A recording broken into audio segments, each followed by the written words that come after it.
हिंगोली जिल्ह्यावर अस्मानी संकट ओढवलंय। गेल्या 2 दिवसांपासून जिल्ह्याला वादळी वाऱ्यासह अवकाळी पावसाने अक्षरशः झोडपून काढलंय।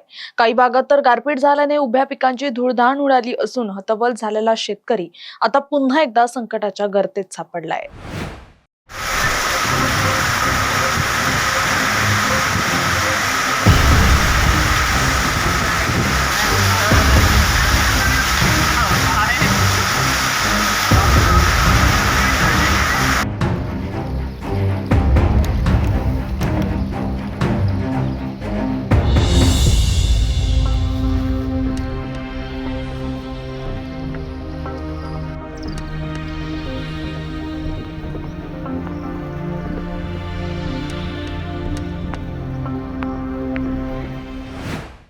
गेल्या 2 दिवसांपासून हिंगोलीत विजांच्या कडकडाटासह पावसाने हजेरी लावली। या अवकाळीमुळे काढणीला आलेली हळद पाण्यात भिजली असून कांदा, टरबूज यांचं, आंबा आणि चिकूच्या बागांचं मोठ्या प्रमाणावर नुकसान झालंय।